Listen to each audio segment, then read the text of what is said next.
What's going on, guilty guys and gals? Welcome back to the Greatest Attorney. Today we begin the adventure of the runaway room. Is this going to be like Turnabout Corner 2? Glancing over my records of the late last century, I am faced by the events of a certain bitter winter. A murder. Winter, great. As it sped through dense London fog in the dead of night. Haha, dead of night, because he died. The perpetrator were the only ones inside. There were multiple witnesses to the crime itself. However, none could have imagined at the time that such a seemingly obvious case as this would end in such a horrendous manner. Horrendous? Good lord. My friend, Mr. Herlock Sholmes, once said of the incident, I believe that perhaps that case was indeed the prelude. The beginning of a long concerto that impressive Japanese student and I were to play together. Ah. So is the horrendous end at the end of the game? Platform number 7. Get on your train.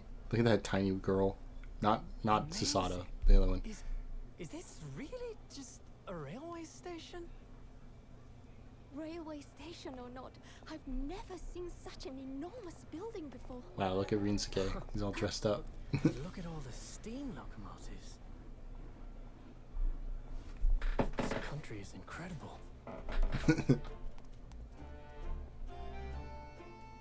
Hey. That's the trailer. Oh, look how happy it is in London. Definitely no waste in the streets. I feel like I'm dreaming. So this is the capital of Great Britain. Offices to be let. Where to? Oh, hello. Climb aboard. I'll take you wherever you want to go. Alright. In that case, the Supreme Court in Whitehall, if you wouldn't mind. My pleasure. Ah. I suppose you're visiting students from abroad, eh? Yes. Aye. Thought so. Well then, I hope you enjoy your stay. I'm already excited for where this is gonna And go. welcome to the centre of the world, Great Britain's mighty. Is that the White House? No. London? Kidding. Is that the White House in the Eiffel Tower? Oh my god, why does it have gears in it? And birds. Both of those seem like they could be counterproductive to a court proceeding. The witnesses testifying and bird poop just lands on them. They're like, ugh! And it's like, sorry, I couldn't hear what you said over the sound of these loud gears.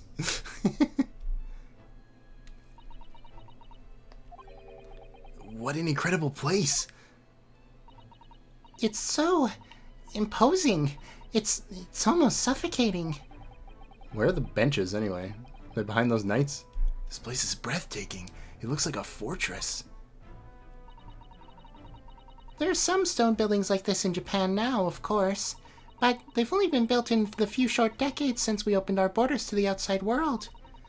An authentic example like this has quite a different impact, wouldn't you agree? A far cry from the wooden paper most our buildings are constructed of. It's certainly unfamiliar. But I think there's more to the difference than just construction materials. What is this place again? This is the Lord Chief Justice's office, Narhoda-san, in the Supreme Court of Great Britain. Oh, so it's his office. His office is in a clock? The Lord Chief Justice. We had instructions to report here at this time, if the circumstances were different. We were supposed to let the Lord Chief Justice know we had arrived from Japan. But Kazuma can't. No. So instead, we're here in a different capacity. As envoys to report the news of Kazuma-sama's death. Yes. And, having delivered his or her message, an envoy's duty is done. So, we'd have to return to Japan. If we wanted to remain here in Great Britain, I have to take Kazuma's place as the law student selected for the study tour. Yes, which means you need the requisite qualifications as a lawyer. Which is what I've been studying for. Here in Great Britain, it's the Lord Chief Justice who appoints lawyers. So, that's the second reason why we're here, to have you officially recognized as a lawyer. It's the only way that we'll be able to remain here in London. I hope I'm up to scratch. Good morning. Sorry for keeping you. Oh my, never mind. Oh, I trust you aren't too exhausted after your long voyage from Japan. It seems I'm 1 hour, 12 minutes, and 47 seconds late. My apologies. oh, no, don't mention it. We're never happier than when we're standing around with nothing much to do. How fortunate. So, introductions. I am Male Strongheart. Male? Okay. Lord Chief Justice of the British Empire. Ugh, I feel like a little mouse under an elephant's foot.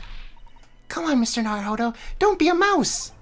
Oh, it's an honor to meet you, Lord Chief Justice Strongheart. I'm Ryusuke Naruhodo from the Empire of Japan. Well, Mr. Naruhodo. Welcome to London, the capital of our glorious British Empire. I love that the birds went up when he said that. Yes, thank you. He's got a cane. You can never trust a man with a cane, alright?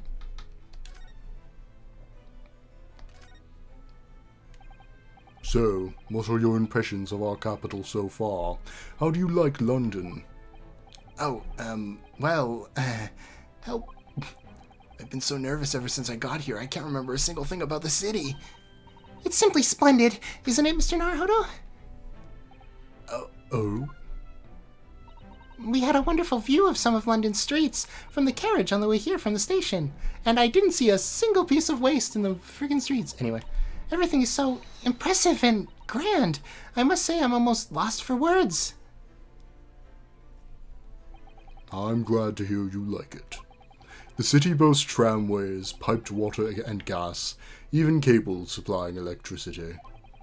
We spearhead every revolutionary new technology in this world. Every visitor to London becomes astounded. Oh, yes! Astounded is the word. Thanks for saving me there, Susato-san.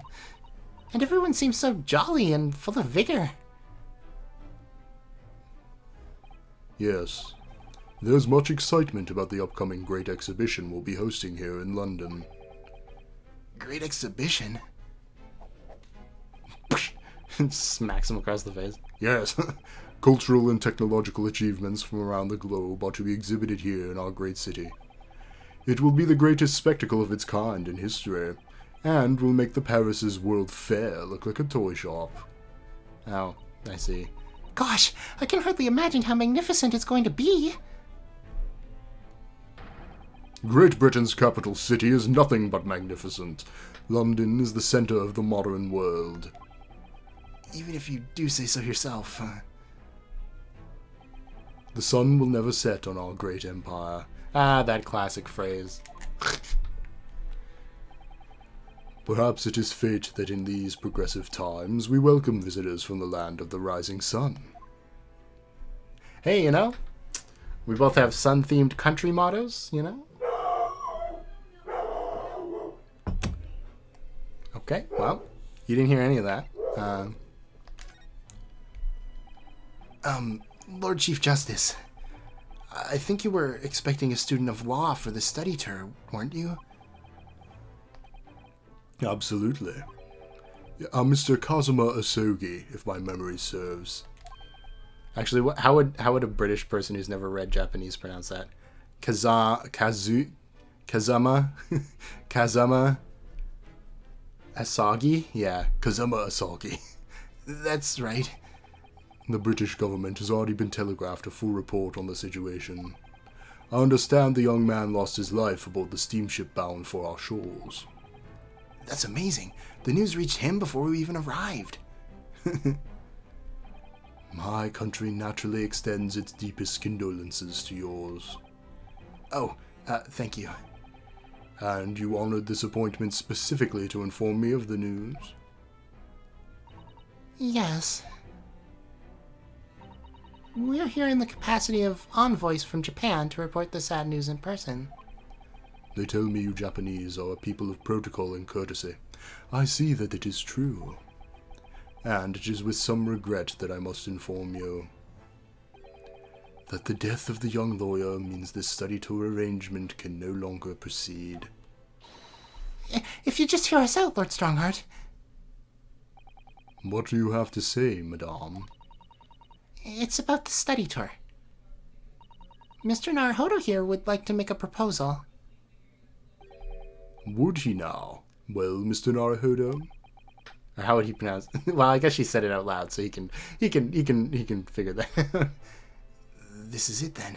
The moment of truth. I should make it clear. I don't even know if I'm saying their names correctly, but you know. First. Oh, look at that. An armband and a hand from Cosmo identifies the wearer as defense lawyer through the Empire of Japan. I'll probably have to present that to him at the end. I don't know, we'll see. The thing is, Lord Justice, Lord Strongheart, I was wondering if perhaps you'd consider allowing the study tour to go ahead. Don't misunderstand me. Britain would ideally like to see the tour go ahead, but without a lawyer from your country, there's nothing to be done. Well, in that case, what if there was someone else? Another lawyer from Japan, I mean. Is there something I don't know? Only a single lawyer was invited to Great Britain from your country, and that was Mr. Asagi. At least, that is what I've been led to understand. Well, the thing is, this really isn't going well at all. I just can't seem to find the right words to say this to the man. Mr. Naruhodo! I could ruin things here if I'm not careful. What am I going to say? If there's someone else here from Japan who could be described as a lawyer, it's... It's Mr. Sato! I mean, It's me. I can do it! Is that so? I mean, I don't actually have any qualifications as such, but... No qualifications, you say, and yet you still claim to be a lawyer? I've acted as a lawyer in court before. Only once, as it happens. And I had Cosmo to help me. And I was the accused, but glossing over the details. I've been spending every spare moment on the journey here to Great Britain studying. I've learned all about British law and court proceedings while I was on board the SS Buria. The voyage from Japan is some 50 days, I believe. Not what you might call a full education. To become a qualified lawyer here in Britain, not only do you need a university degree in law, but you also must complete several years of training. Phoenix Wright's like sweating. I realize it's far too short a period of time, but I can't just go back to Japan. Kazuma, Mr. Asogi's journey had only just begun. Coming here on this study tour was all he thought about. I have to carry on and do everything he planned to do. I know it must sound like I have an overly inflated opinion of myself, but I would do anything to prove that I have what it takes. Any test you care to set me. Just one chance. That's all I'm asking for. Please. 31 seconds. Sorry? Your opening statement there, Mr. Naruhodo. It was 31 seconds long. Not too brief, not too protracted. A perfectly judge appeal, I would say. Which is a skill that would stand you in good stead as a lawyer. Oh, thanks. So, you're willing to put those words to trial, are you? Well, I'm all for entertainment. Huh? But let me ask you one thing first, sir. Yes? You say you intend to do everything Mr. Asogi planned to do. Are you firmly set on that path? Well, yes. That's my intention. I see. Am I imagining things? Or did his expression just alter a fraction there all of a sudden? What was Cosmo's secret mission? God damn. Very well. You have your wish. I'll give you a chance. Our test to become a specially certified lawyer. Whether you pass or fail is entirely down to you. Really?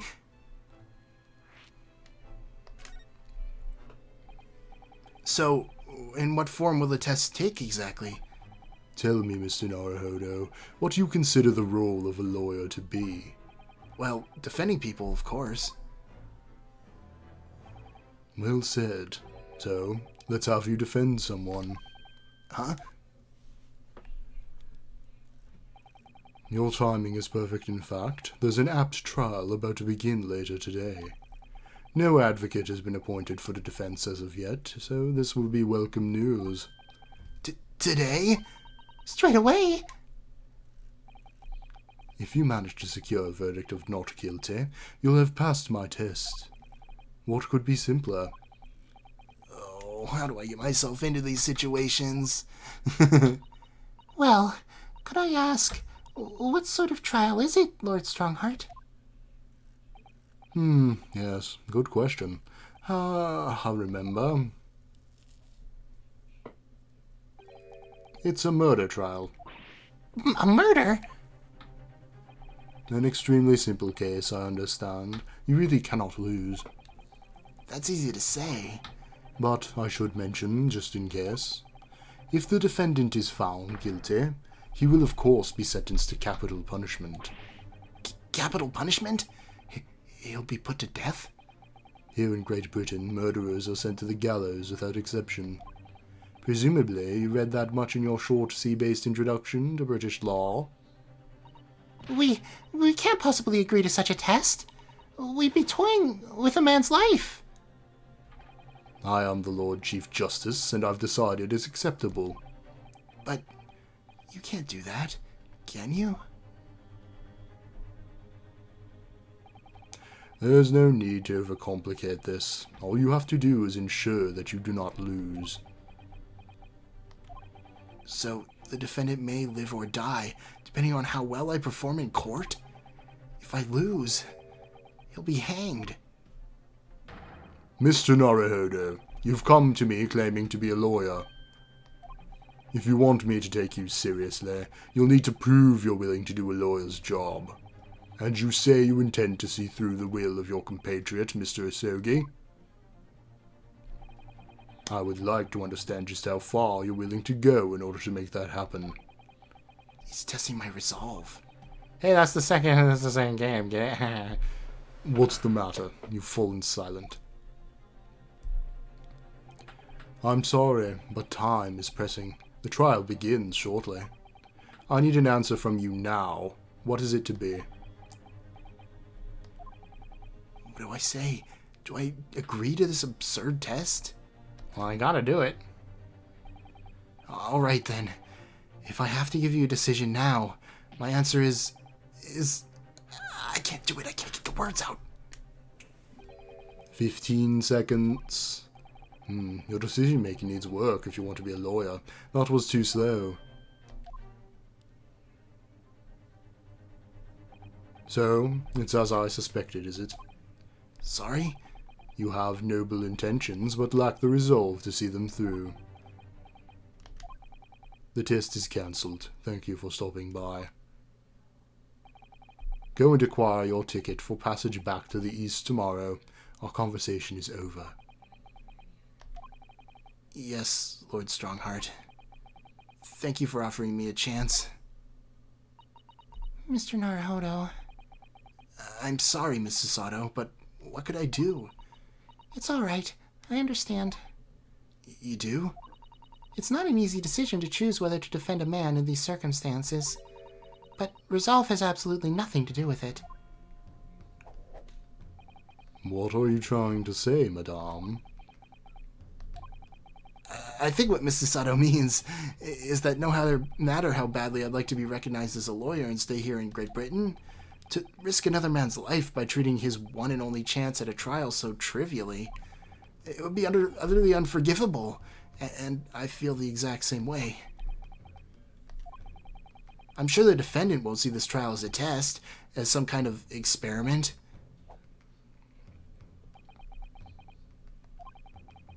A lawyer may fight for his clients in court day after day, but for each of those clients, the particular day they stand in the dock may be the only chance they have to fight to prove their innocence.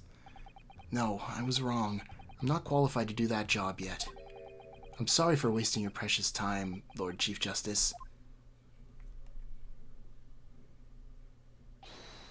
Wait, Mr. Naruhodo. Oh, was there something else? It's approximately 20 minutes by carriage to the Old Bailey from here. If you leave immediately, you should still be there in time. But I just said that... I was quite serious in what I told you. The defendant in this case has literally no one to advocate for him. What? At this point, he can't hope to find someone to represent him. The trial will begin without a defense. And if that happens, there's only one possible outcome. He will receive the most severe sentence the judge can pass down. But that's awful! But that is the truth. Why does it have to be like this? Please don't expect an answer to every question. The cold hard truth of the matter is that there is only one person now with a chance to save this man from a very miserable end. And that is you. I'm really his only hope? So, what do you say now, madame? Me? What do you mean, Lord Strongheart? You said it wasn't an easy decision to choose whether to defend a man in these circumstances, and I agree. But, in my estimation, it is purely and simply a matter of resolve. Oh. Our time is up here. I have a meeting to attend. I must leave in 2 minutes and 16 seconds. So, venture into our great city and enjoy yourselves. He left already. That was in 2 minutes. He's gone. The Old Bailey. If we're going to do this, Mr. Naruhodo, we must leave at once.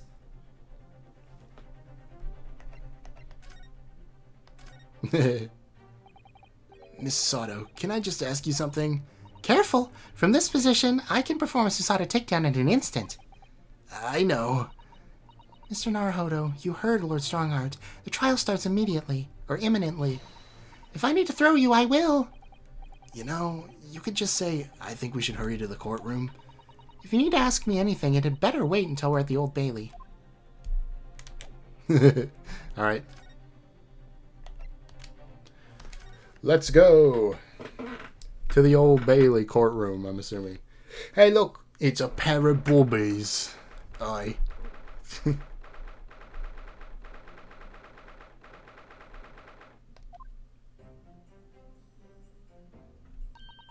Oh, thank goodness. We're in time. There's still 15 minutes until the trial begins. I never knew a horse-drawn carriage could go so fast. I thought my teeth were gonna rattle loose. Did you hear what I said to the driver when we climbed aboard? Get us to our destination in 5 minutes, driver, and there's a guinea in it for you. It's one of my favorite lines from the Herlock Sholmes stories, and it worked perfectly. I'm not sure why you're so pleased. I thought we were going to die, and we had to pay gold for the privilege. Well, at least we arrived here before the trial started. Yes, I suppose there's that. Anyway, I don't understand it. The court clerk said the defendant should be here, but there's no sign of him at all. Is he very small? Is he on the ceiling? Look up. So, this is the Old Bailey. Even this room for defendants to wait is grand. Are you all right, Mr. Naruhodo? I'm feeling tense, that's all. This place gives me the same sense of foreboding that I remember from the Supreme Court in Japan. An oppressive air, almost as if the building itself is going to crush whoever is about to be sentenced. It feels like only yesterday I was the one about to be crushed. Yes, whoever the man you're defending is, I imagine he's feeling very alone at this moment. Top of the morning to you, madam, sir. Okay. Oh my god. Never mind. What are yous doing following me here? Things are fair desperate, ain't they? Sorry? Would you look at those expressionless faces? From the east, are yous?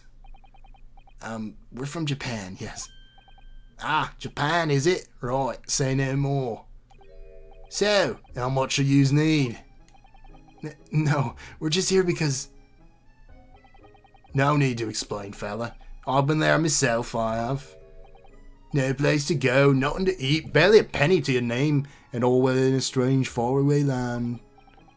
Well, actually, we haven't found a place to stay yet, no. Twing! 'Tis grand, 'tis grand. Let me start by giving yous 1,000 guineas. Say nothing now. 1,000 guineas? Please, Mr. Sato, don't shout. But 1,000 guineas is... It's enough to build an entire mansion in the most prestigious area of Tokyo. What? 'Tis nothing to me at all. I like to ensure I have sufficient funds to weather a rainy day, you see. I have enough wealth to buy the city of London in 2 or 3 times over. Could that much rain even fall in one day? Well, even so, we couldn't possibly accept such a large sum of money. Ah! That hit me in the eye. Don't get me wrong, fella. I'm not giving it to you, no strings attached. I've been wanting you to do something for me. Oh? To be honest, 'tis a little embarrassing. The trial that's about to begin, you see, it's for me good self here. I'll be in the dock. So now, what I want you to do is come along with me and stand there beside me. Officially, you'd be my lawyer, but that's just a little detail now. Oh, well, the thing is, don't worry about a thing. All you got to do is stand up there next to me, nothing more. Otherwise, you see, the trial's going to start without me having any kind of representation at all. So it was true. The Lord Chief Justice wasn't just making it up. I'm terribly sorry to have to ask, but does that mean you're the defendant in this trial? Blustering blazes! Do yous? Do yous not know who I am? Me, one of London's biggest names. No, sorry. We've only just arrived in the city, you see. I see. Suppose it ain't altogether impossible. Well, just next to Hyde Park, there's a centre of London and another beautiful park. Sorry, a park? What? 'Tis called McGilded Park, full of blossoming flowers in the spring and singing birds and whatnot. I donated it to the city, so did I. So I did. An entire park in central London? A city of smiles, that's my vision for London. There's nothing Magnus McGilded wouldn't do for the city and its queer old people. That's amazing. I mean, really extraordinary. Ah, but now they got the gall to say I'm a good-for-nothing criminal. Me, Magnus McGilded. What is the matter with the London police, I ask you? Alright, don't pass out. Mr. Naruhodo, perhaps now would be a good time to introduce ourselves while the gentleman catches his breath. Good idea. Yeah. Mr. McGilded, the thing is, we're actually here in London to study British law. We're law students on a study tour from Japan, you see. So, if you don't have a lawyer for the trial yet, and you'd be happy to put yourself in our hands, we'll do our best. What was I after saying, you daft idiot? I've given you 1,000 guineas to stand up there next to me, haven't I? Well, yes, but I wasn't really offering to just stand up there next to you. Alright, I caught me breath. Oh, I think I see what's going on here. Sorry? I know what you're thinking. This chancer of a fella claims to be more money than the Queen. But if that's true, why the blazes can't he hire the finest lawyer in all of England? 'Cause he did it! That's the only explanation. Well... well... None at all. Although, it is a little strange, to be honest. Why don't you have a lawyer, I mean? That would be fault of the Reaper. Oh. I was wondering if there was going to be like Jack the Ripper. Is it the Reaper instead? That's a good way around it. That's like a Herlock Sholmes way around it. Sorry? Did he just say Reaper? Oi, the Grim Reaper, the Bayley, Lord Baroque Van Zoix. He's the prosecutor. Never mind, I take it back. The prosecutor is the Grim Reaper? When Van Zoix stands for the prosecution, they call the accused his sacrificial lambs. On to this day, in every single trial in which he's been the prosecutor, the accused has been damned. What? So it's reached the desperate situation, where there's no one willing to stand a defence against the fellow at all. You could say he's a living legend of the Old Bailey. Goodness, Lord Baroque Van Zoix. You must be an exceptionally talented prosecutor, then. Talented ain't the word you're looking for, ma'am. It's cursed. Cursed? What on earth? The defendant is summoned, and his counsel. Please make your way to the courtroom. Trial's about to begin. His counsel? That would be me! Oh, 'tis time. Well then, fella, don't let me down. But I don't know anything about the case. You haven't told me what happened. Oh, until you showed your face here, I'd made up my mind, so I had. Sorry? I decided I'd have to defend myself in there. How would that have worked? But then you made an appearance. That was like weirdly southern. I feel like this accent has turned into like freaking Australian. When it's obviously not, but then you made an appearance. Student of law, wouldn't you know? 'Tis no accident, I can assure you of that. 'Tis fate. So don't get cold feet now, please. Please, I'm begging you. I literally know nothing about the case, or about this man who stands accused. In fact, the only thing I do know is that I can't just turn my back on him.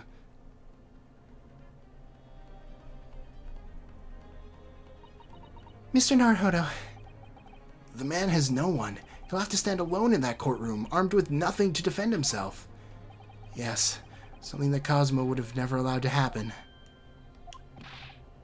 Counsel for the defense, what are you doing? If you're late for the start of the trial, you'll lose your right to stand. I'll be right there.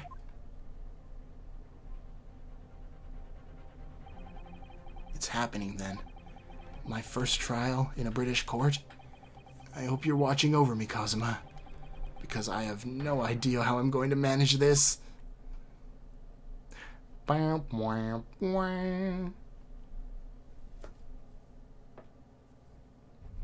Take a drink while this is introducing itself. Oi, where'd the judge go? Is the judge's name Old Bailey? Oh yeah, and now we got the jurors. Well, this is interesting. So, this is the highest court in Great Britain. The Old Bailey. The centuries of history in this place is palpable, isn't it? It's so different to the Supreme Court in Japan. It feels both imposing and serene at the same time. The atmosphere almost makes words redundant. Whatever the country, determining a person's guilt or innocence is always a solemn affair. May I say something, Mr. Naruhodo? Yeah, what? Your eyes look ready to pop out of your head again. I know, but I just can't help it. Oh, there's a... Okay. And Dracula. Oh, it's Santa Claus. Look at he. He's literally in red. Oh, oh, oh. In the name of Her Majesty the Queen, I hereby declare the court to be in session. We are here today to determine the guilt or innocence of Mr. Magnus McGilden. I now call upon the counsels for the prosecution and defense to declare their willingness to proceed. What am I going to do for this guy? Von Sykes is... It's got to be German, right? He's like a German immigrant, maybe? Because he is based on Van Karma, after all. I don't know. He's kind of got like a Dracula thing going on. But that was just kind of Von Karma's deal. What the hell am I going to voice this guy as? He's probably got a deep voice. It's probably like, the prosecution is fully prepared. That's basically just Von Karma's voice. So oh well. This is how I speak as Von Karma. So I guess that will be how he will as well. That must be the Reaper of the Bailey. He really does look fully prepared to dispatch his next poor victim to the underworld. Counsel for the defense, you appear to be Eastern. Do you speak English? Huh? Oh, yes, of course. Sorry. But he asked if the defense was ready. And I couldn't be further from ready if I tried. And he's got a rapier. We've got a katana and he's got a rapier. Great. Okay. Those eyes please me, Nipponese. They shroud your fear, your doubt, your trepidation. They run wild, clinging to some phantom notion of courage. The quintessential look of a sacrificial lamb. Ugh, a cold shiver just ran down my spine, all the way to the tips of my toes. Now, Mr. McGilded. Yes, my lord? I'm just gonna give him like this, like one of these. I don't know, that'll be better than the Australian thing he had going on. You stand accused of murder, a capital offense. You could be sent to the gallows if found guilty. Are you quite sure you wish to entrust your defense to this foreigner? As I've always said, my lord, 'tis a grand thing to give opportunities to the young. Even if the fellow's a student from some little island in the Far East. It's not the great British way to ignore the dangers of yourself and give those less fortunate a fair chance. I'd like to think that acts of chivalry do the great British Empire proud. Listen to Mr. McGilded, what a fine gentleman London has in him. He donated £5,000 to the government the other day. Mother, please, may we go play at McGilded Park? It seems as though everyone in the public gallery is firmly behind Mr. McGilded. That's definitely welcome news. He certainly has a way with words. I'm surprised he couldn't convince anyone to defend him. The case must be really poor. Eloquently put, Mr. McGilded, and most laudable sentiments. Now, ladies and gentlemen of the jury, I'm sure I need hardly to remind you that you 6 members of the public have been selected for your impartiality. Are you ready to proceed? Hey, I'm ready to proceed. I got a knife. I'm gonna stab that guy if he turns out to be a murderer. That guy's got a horseshoe.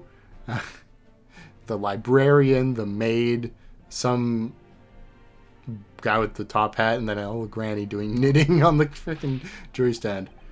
They don't even have names. It's just juror number 1. Yes, my lord. If the task is to send rotters to the gallows where they belong, I'm more than ready. At the manor, his lordship always says we should dispose of rubbish promptly. Naturally, I agree. Any criminals here would soon be wishing they never set eyes on me. Nothing, okay. Oh, he's got a flask of whiskey or something. I feel a chill. Oh, don't mind me, my dears. I'll just be getting on with my knitting. Must finish these mitts for my grandson. Mr. Naruhodo, those people are... The jury, yes. That's something we don't have in Japan yet. And we won't forever, apparently. That's right. I'd only ever read about it. But here in Great Britain, the court's final verdict depends on the opinions of these 6 jurors. The judge passes sentence according to the law, but the jurors determine guilt based on common sense. So the defendant is ultimately judged from 2 completely different points of view. But how exactly do the jurors give their verdict? Something about fire. That I don't know, but I'm sure it'll become clear as the trial progresses. Yes. Prosecutor Van Zykes, my lord. It's been a number of years since we've seen you here in the courtroom. I thought you'd renounced your fame. I know. I'm known as the Reaper of the Bailey, my lord. Infamy rather than fame, I would say. But yes, 5 years have passed since I last spread my wings in this capacity. So, what brings you back? Is there some change of circumstance of which the court should be aware?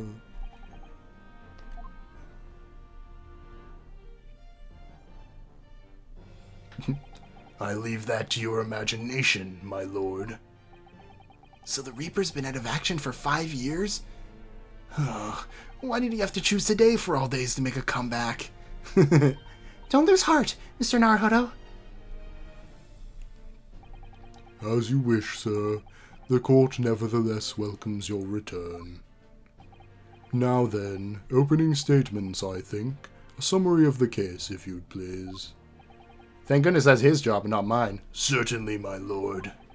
As your lordship is aware, this case is of overwhelming simplicity. We must be the only ones in here who aren't aware. He's got a scroll. The incident took place in the late evening. 3 days passed. The hour was some minutes after 10. The victim was the maker of buildings bricks known in the community as Thrice-Fired Mason.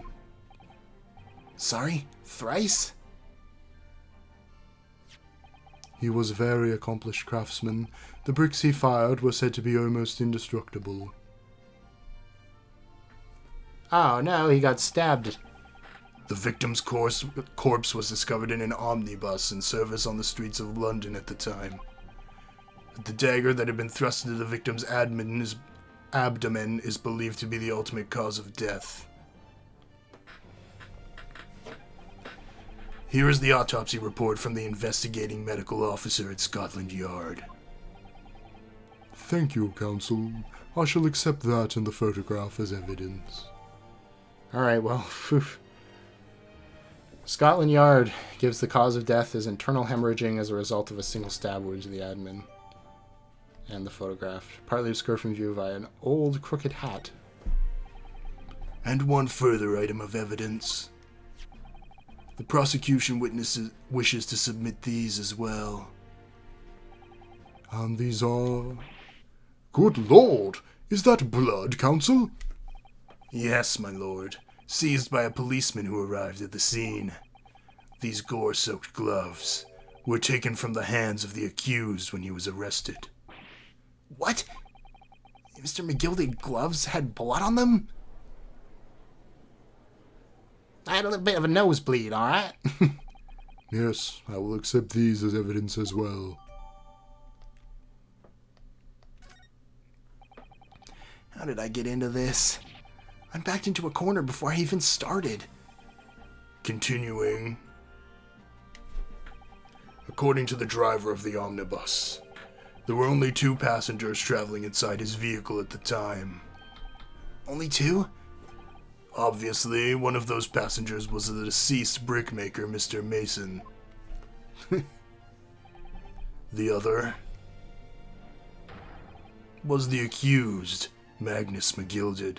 I like how instead of like thrusting forward and going, objection, his is just like, objection.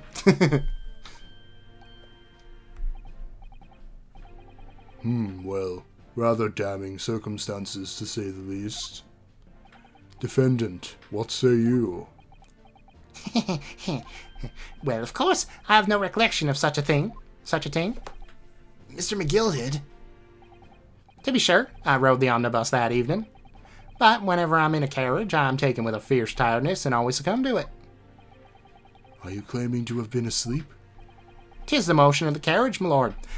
Lilting as it was, and I opened my eyes again. 'Twas a desperate sight before me, the body of a man I'd never laid eyes on before in me life. Now I ask yous, what good-hearted soul wouldn't rush to help a fellow bleeding from his stomach? I wasn't about to start worrying about me gloves now, was I? I reached out to give the man a hand. So the blood got onto the gloves then, after the man had been killed. Unfortunately, that statement of the driver's is only the beginning. What? That's not all of it? There were multiple witnesses to the precise moment at which the brickmaker was fatally stabbed. That's frantically typing.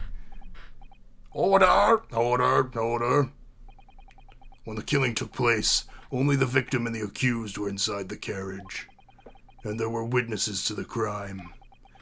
This is not just a case of compelling evidence. It's the nail in the coffin for the accused.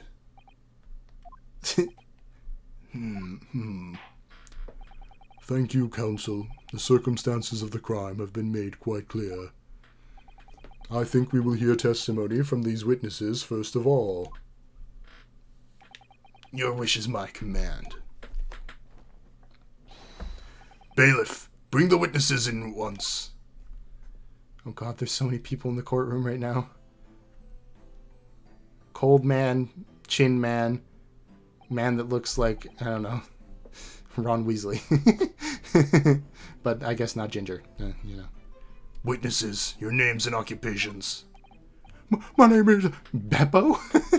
My name is, everyone calls me Beppo. I drive an omnibus in the East End. Bruce Fairplay. I'm a banker in the city. My name's First. Lady First. I make hats for gents. Let's begin by confirming the facts. 3 days ago, at a short time after 10 o'clock in the evening, all of you present in the stand were in an omnibus and witness to the aforementioned incident. Is that correct? Yes, sir. Quite right. Yes, sir. That's right. There. Yes, sir. That's right, sir. There. Now he's a little bit different from Beppo. Very well, then. Let's proceed to your formal testimony, please. Each of you will tell the court precisely what you saw. Like how we have Santa Claus, and then we've got like this guy who looks kind of like an elf. He's got the nose, and then he's wearing all green. It's cold. I don't know. It was the last bus of the evening, so I had a few customers I remembered well. Oh, he's the driver. Okay. The victim and the man accused of killing were sat next to each other on the bus. Then, out of the blue, the accused just reached over and plunged a knife right into his guts. There we go. That's his voice now. That's right. He stabbed him. I screamed at it. I couldn't help it. As soon as I heard the scream, I stopped the bus, and then I saw it too. He's got a whip. Very nice. Unambiguous testimony, I must say. Exactly, my lord. These men witnessed the incident in the omnibus with their own eyes. I'd like to ask a question, if I may. Yes, counsel? Well, this testimony makes absolutely no sense to me whatsoever. Why not? Well, the incident took place inside a moving carriage, didn't it?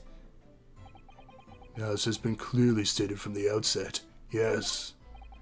Well, in that case, how could those two witnesses possibly have seen what happened? There's no way they could have seen the inside of a moving carriage.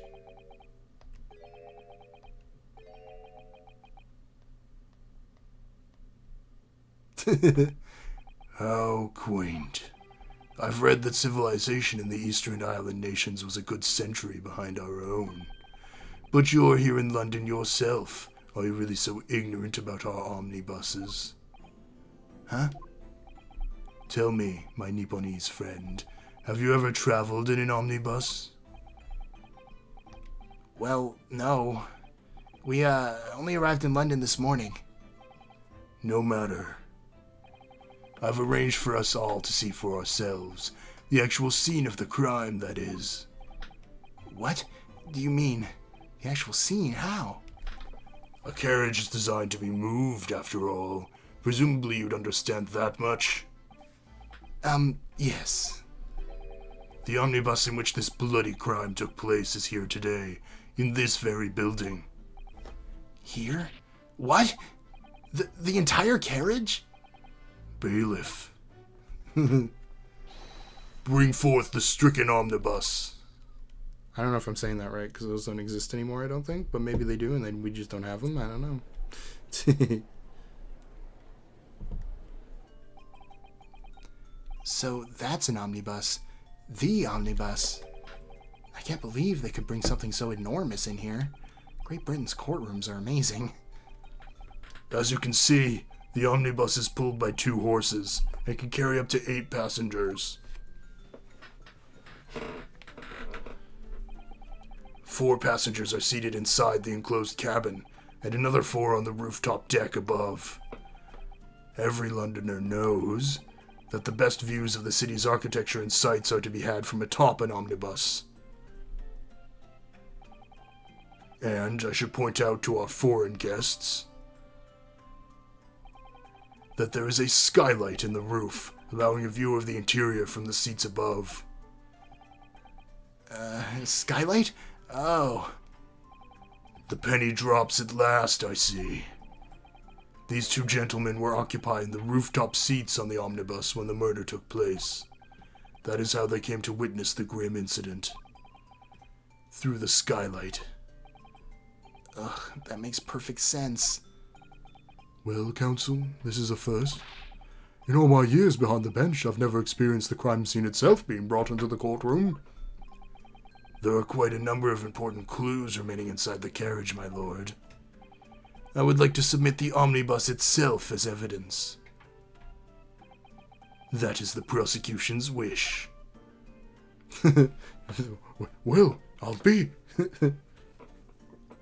Very well, I see no reason why not. This omnibus is hereby formally accepted as evidence. Great. 8-seater for passengers both inside and on the roof deck. I can't believe it. The entire crime scene entered as evidence. Yes, Great Britain is simply extraordinary. I could help myself a lot by giving that omnibus a thorough examination, seeing as it's here. Yeah, that's what I was thinking. I also want to look at the gloves, because why not?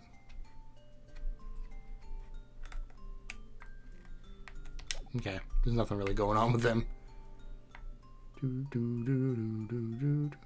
You know, thinking back to it, I think I have seen this, like, omnibus investigation part before, when the game came out in 2015. I think people were posting that to, like, Ace Attorney stuff, being like, this is so cool. Anyway, you can certainly see inside the carriage through this opening, that's for sure. Yes, and there's a lamp in the enclosed cabin. So I'm sure the witnesses would have been able to see it quite clearly. That's not good for us.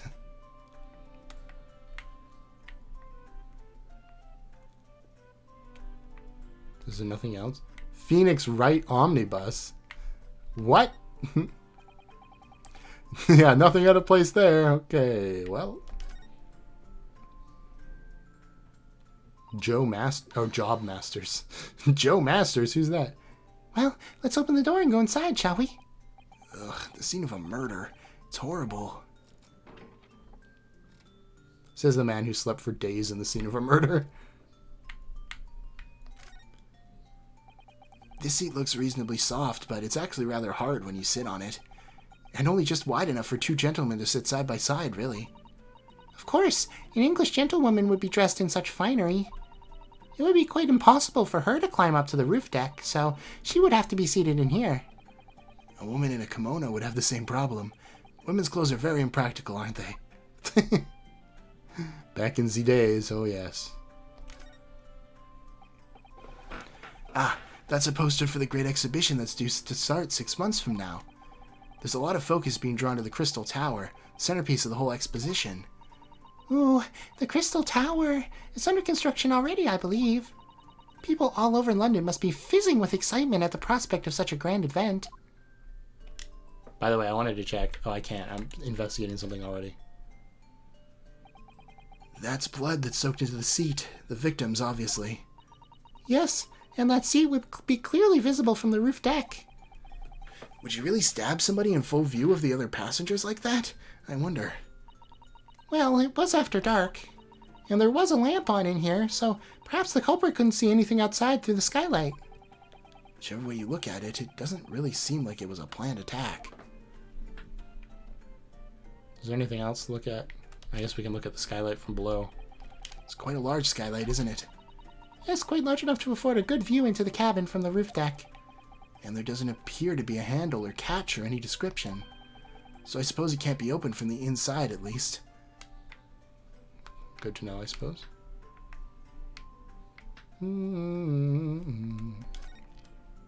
Same thing. Yeah.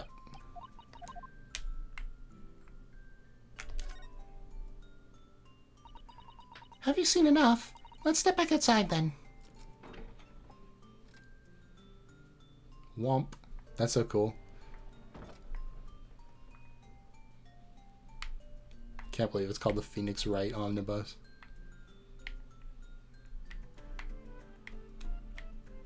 Does the bench have a description too? It does. So this is the roof deck of the omnibus. Oh, you must have a wonderful view of London streets from up here too. So people sit all the way up here in on the bitter winter nights with the cold air rushing past them? And they have to pay more money to do so? Whew, I can't imagine how cold it must feel. That just made me think of something horrible. Can you imagine being dragged around the city in the freezing cold as a punishment? Perhaps that is the real price you pay to stay out late. Nice. Alright. Let us continue with proceedings then, your cross-examination, counsel. Pray, don't expect this Nipponese stray to understand the intricacies of a British court's cross-examination rights.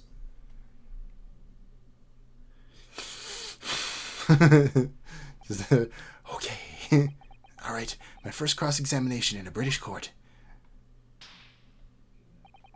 Focus, Ryusuke. Focus. You know, with us both having swords, we could do cross swords minigame. It was the last bus of the evening, so I had a few customers. If I remembered well. The victim and the man accused of killing him were sat next to each other inside the cabin bus. Then, out of the blue, the accused reached over and plunged a knife right into his guts. That's right. He stabbed him. I screamed at it. I couldn't help it. As soon as I heard that scream, I stopped my bus, and then I saw it too.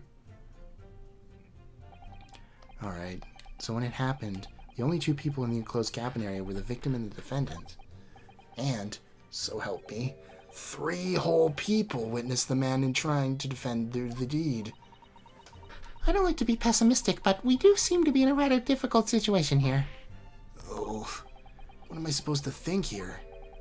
Is Mr. McGilded really innocent? Or could it be... But before we jump to conclusions, our first task should be to gather information. We need to understand the case much better than we do at the moment. Yes, you're absolutely right. Let's listen to those witness statements again, a little more carefully this time. I didn't even, look, but yeah, we gotta press. Bonk. Yes, I think it was sometime after 10, wasn't it? Oh, yes, sir. That's right, sir. Yes, sir, yes. It was cold freezing, sir. For freezing, in fact. And you had 4 passengers on board at the time. Is that correct? Yes, that's right, sir. Not all traveling in the same parts of the bus, of course, though, no. And there were no other passengers when the incident took place. No one alighted, for example. You're quite right with that, sir. No other passengers like that. No, none. So the question is, why would the 2, who are from London, presumably, sit at the top deck instead of in the bottom, where it'd be nice and warm, and there were 2 empty seats? I have to say, the boss insists on it running, he does, every evening, the last bus of the day. But I do wonder sometimes if it's altogether worthwhile. Yes, I'm so sorry to say. What do you mean by that? Well, with it being so cold and everything, I'd only been making 20 pence on the run, you see.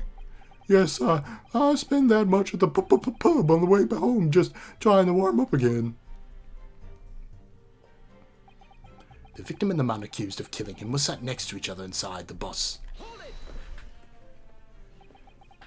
And you saw them through the skylight on the roof of the carriage?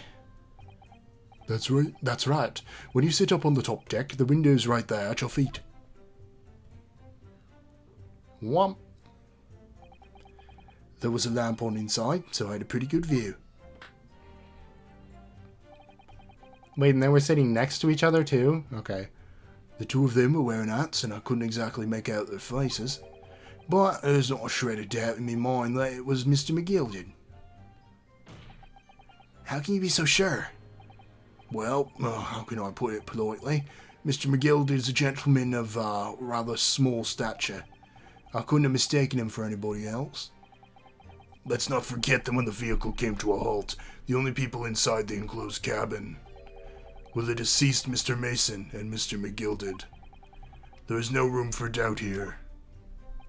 Ugh, I really wish there was. Then, out of the blue, the accused just reached over and plunged a knife right into his guts. You actually saw the exact moment it happened? I didn't already testify to that. Oh no, he's got a cane too. All fair dinkum, hard-working city bankers not considered trustworthy these days. Oh, no, I didn't mean that. This is no good. I've really got his back up. Perhaps you could just tell us what you saw in a little more detail, if that's... My lord. Juror number 3, what's the meaning of this? My mind is made up, my lord. Completely and utterly made up. Made up about what? I don't like the stinking rich. Never have. They're always up to something or other that I shouldn't be. Every one of them. And that little leprechaun of a man is no exception. Well, he can't fool me.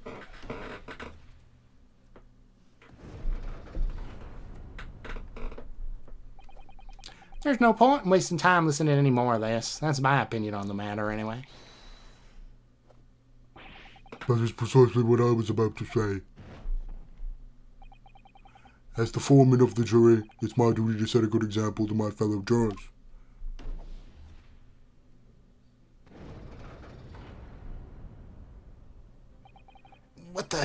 What's happening here? Let me see. Yes, it seems that's how the members of the jury give their verdicts. With fire? Weirdly controllable fire? Apparently, yes. White for innocent, black for guilty. As the 6 members of the jury make up their minds about the case, one by one they each cast a ball of fire into the great scales of justice, as we just saw a moment ago. So if those enormous scales fall completely to the black side, does that mean... Let's do our very best to make sure it doesn't happen. Now I'm even more worried than I was before. Very well, the court acknowledges the change in the jury's stance. Counsel for the defense, please continue with your cross-examination. This is a nightmare. That's right. He stabbed him. I screamed at it. I couldn't help it. He stabbed him, you say? And you were sitting up on the roof deck, were you? Yes, that's right, sir. I was up on the roof seats. Oh, it's probably going to be one of these things. I remember seeing the little dance sitting next to the fellow like I got stabbed. I've been thinking about a new hat design, you see, so I was just gazing absentmindedly around. But then I happened to look down through the skylight. It's going to be this guy who's going to have some sort of an issue, maybe? Maybe? I don't know. It was sticking right out from his Bailey. That huge great knife. Oh, I didn't mean to do that. No, I didn't mean to do it. I just wanted to look for him as a talk. Whoops. By the way, you always seem to be looking to the side one way or another. Do you have some affliction? Not really. He's not really willing to say anything, it seems. It's not your business anyhow. Okay, well, I didn't lose a point for that, so that's fine.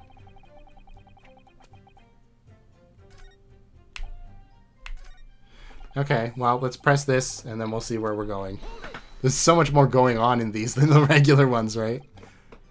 What exactly did you see? Oh, well, sir, that would be the passenger, sir. Yes, collapsed on the floor he was. And by the passenger, obviously you're referring to the victim, Mr. Mason, the brickmaker. And the other passenger that had a knife in his hand, like this. By the other passenger, obviously you're referring to the accused, Mr. Magnus McGilded.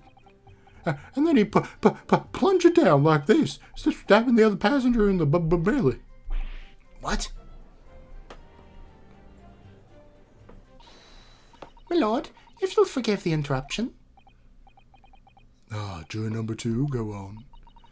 Mr. McGilded is a pillar of society and a gentleman's word should be sacrosanct. However, those of us in service know we must accept hard truths. Wait, what are you about to do? Dispose of the rubbish.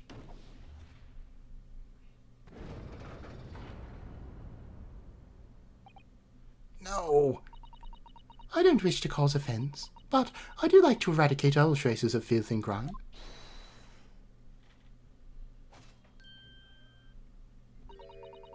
I have painstakingly typed every word uttered today and cross-referenced all the facts. As such, I am now in position to draw the only logical conclusion. Jeez. Is this because of pressing, or what is it? Not again. That's 4 out of 6 jury members who proposed a guilty verdict. There are only 2 left. We've had it. Every time I press these witnesses for more information, I just make the situation worse. Nevertheless, what we need more than anything at the moment is more information. We're still very much in the dark. I suppose I'll just have to keep pressing the witnesses, knowing that more sparks may well fly. We mustn't give up hope that we'll uncover something that'll give us a way to fight back. But... Alright, I'll keep trying. I can't give up. I just need to keep calm and listen to the witnesses' statements again. Alright, so when it happened, the only 2 people in the enclosed cabin were the victim and the defendant. And, so help me, 3 whole people. Okay, I think that's alright. We've already seen that. So somebody's gonna have a reaction. I think it's probably gonna be from pressing this guy. Or sorry, pressing this guy, right? I had a few customers. I remember it well. Let's just see.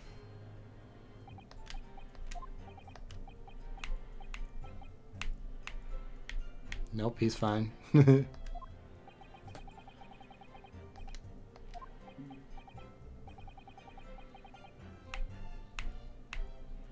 Nope, they're fine.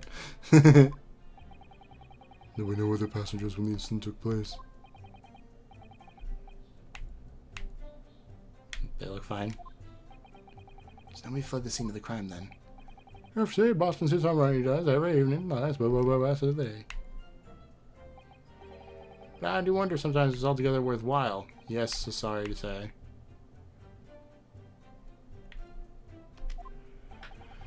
What do you mean by that? Well, with it being so cold and everything, only making 20 pence on the run, you see. Oh, a little icon pops out. It's kind of nice. Spend that much on the pub on the way home just trying to warm up again.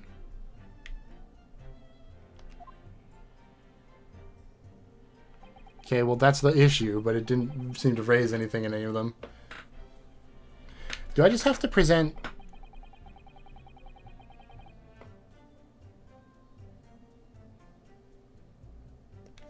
Do I just have to present the bus being an 8-seater and say, like, why were there passengers on the carriage roof? Because I feel like that's what we're getting at, but I just don't know when. Sat next to each other inside the bus. This could be something. The top deck, the windows there at your feet. There was a lamp on the inside, so I had a pretty good view. 2 of them were wearing hats, so I couldn't make out their faces, but there's not a shred of doubt in my mind that it was Mr. McGilded. How can you be so sure? He's short. Couldn't have mistaken him for anyone else.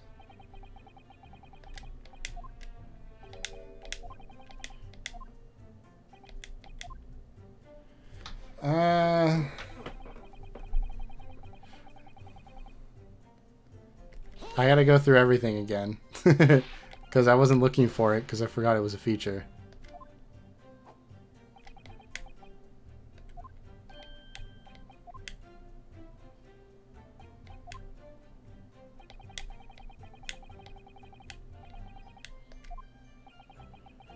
Why don't you ask the young man next to me? Oh, me? Oh, well, yes. Oh, never mind. Did I actually get this one, or did it get interrupted? Stabbed and you say. That's right, sir. It was up on the roof seats. I remember seeing the little gent sitting next to the phantom and stabbed. I've been thinking about a new hat design, you see, so I was just gazing absentmindedly around. But then I happened to look down through the skylight. It was sticking right out from his belly, like a huge great knife. A grim sight indeed. That didn't help me at all. Yeah, I don't think I saw this one. Jury looked like they're even more convinced my client did it than they were before. That appears to have made everyone even more dubious that Mr. McGilded's telling the truth. If only we had some evidence to counter their suspicions. Mr. First. Oh, yes, sir? Is this the knife you saw? Oh, good grief. Yeah, that's it. The very one, sir. Is that... Yes, counsel. This is the blade that was driven into the victim's belly like a stake through the heart. That is the blade of considerable size, counsel. It is, and furthermore, the scabbard is emblazoned prominently with a certain initial. The letter M, which seems oddly familiar. Oh, please no. M for Magnus, perhaps, or McGilded even. Take your pick. Seems this particular big name in London made a magnificent mistake. But there's M's everywhere. Yes, like in Mason. This blade is far too extravagant for a poor brickmaker to have owned.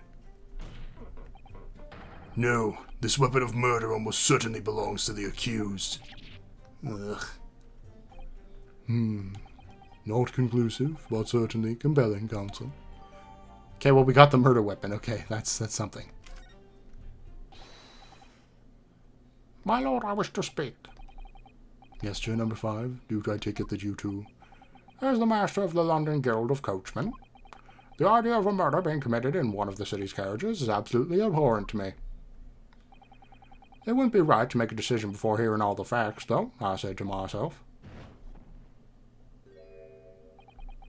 But I've heard enough now. The horse is bolted, as they say. No, please, just keep an open mind a little while. Gee up now, Silver Blaze, and finish inside.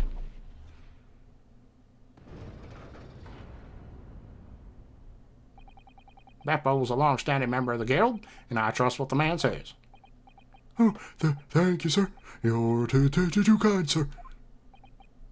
Ugh, this is too unkind, sir. Which now means that 5 jurors agree to condemn this man. I'm just knitting.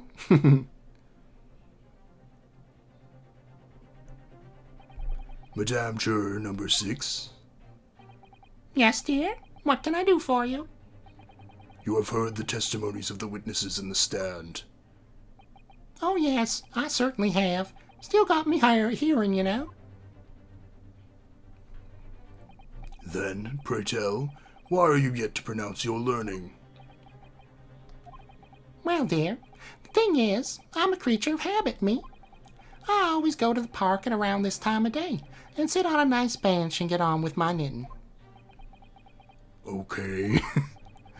There's a lovely little park just near where I live. McGilded Park, it's called. Gentleman donated to the city, you know, to put a smile on Londoners' faces, he said. I can't imagine such a fine young gentleman would have it in him to take another man's life. He's always doing wonderful things for the city. That's right. A man like that would stab someone, surely. Mother, may we go to the park, please? The library, borrow some more books? How many Londoners live with their heads in the clouds? Do people not know? What kind of a man Magnus McGilded really is? What kind of a man is he? I don't. I gotta end this off soon, but it's hard. The philanthropist Magnus McGilded has enough wealth to purchase the entire city he claims to value so highly. But where did all that wealth come from? Your client is a Shylock, sir, and one with the very darkest of souls. What? Storm the crows! Mr. McGilded lends money at extortionate rates of interest, so his victims have no hope of repaying them. When they default, he takes possession of everything they own. He is a vulture that preys on the weak. I've never heard any mention of that before. Your faculties haven't deserted you, I'm sure, madame. So has this thought not crossed your mind? Would a man wealthy enough to buy London in its entirety not have a carriage of his own? What possible reason could this man have had to make use of a public omnibus service? You're not saying that... The victim, a poor brickmaker, had next to nothing to his name, save considerable financial liability. It will come as no surprise that his creditor was the accused, Magnus McGilded. But let it also be known that the very day Mr. Mason was killed, the final repayment date for his debts... Good gracious. The brickmaker was destitute. He lost his house. He had not a shilling of which to repay his debts. And in the end, this pitiful soul had the very last thing he owned taken from him, his life. But why would the guy who you owe money to kill you? Like, it's not the mob, presumably. Hopefully not. Like, they're not killing you for your lack of, like, loyalty. Like, if he ever did make money to pay it back, that's only in the pocket of this guy, right? But the merciless philanthropist pretender, Magnus McGilded. I don't believe it. Thanks, Susato. If I might add something briefly. Miss Susato? You claim that the victim had been lent money by Mr. McGilded. But where's the evidence to support your claim? When did that wine get there? Fine blood from Transylvania. Pray, forgive the discourtesy of filling my hollowed chalice in the court of law. Aha, there it is. Lord Van Zyke's hollowed chalice. How can this be considered acceptable? But I find myself in unexpectedly good humor. I'd heard ladies from the Far East could show great courage, but I didn't expect to experience it myself. As judicial assistant to the defense, I'm simply doing my job. What a pity that your display of courage is in vain. This is the debtor's ledger, which details all monies loaned by the accused. You'll find the victim's name clearly recorded inside. I did want to check what his first name was. I think they probably said it earlier, but I wasn't paying attention. We don't know his first name. I see.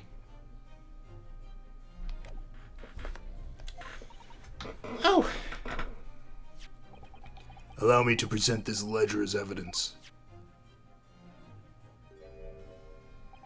And pray forgive the discourtesy of raising my chalice in a toast to the enigmatic East at the same time. A marvelous toast, counsel. I will gladly accept this new evidence. Alright, let me look at this thing. Who owed 20 guineas? Ah, yes, 20 guineas. The victim owed a considerable sum. And the accused made quite certain he had ample recompense. Well, it would seem I've had the wool pulled over me eyes. Regrettably, madame, that is the modus operandi of the accused. Alright, let me look. This portfolio must contain all sorts of secrets of London's gentry. Oh dear, do you really think we ought to look inside? Well, it's not as though we know any of London's gentry personally, is it? Apart from our great detective friend, perhaps. Actually, I wonder. I assure you will not find Mr. Sholmes' name inside. Well, let's see what we do find.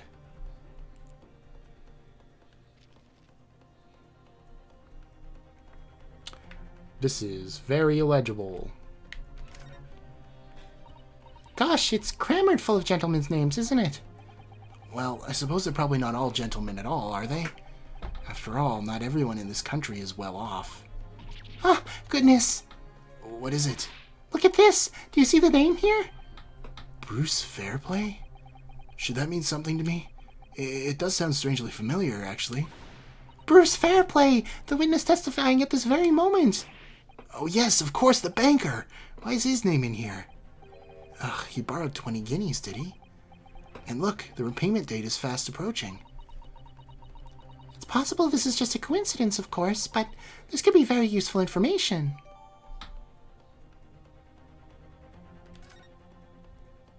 So Fairplay has a reason to mess with this testimony. Is there something different on this side?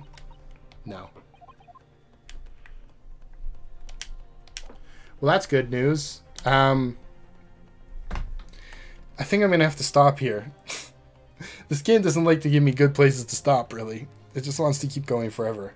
But yeah, that's where we're going to stop for now. So thank you guys for watching. I hope you did enjoy. We're already off to a wacky start here in London town. Like and subscribe. Or whose voice should I do? Like and subscribe or else. Alright, bye.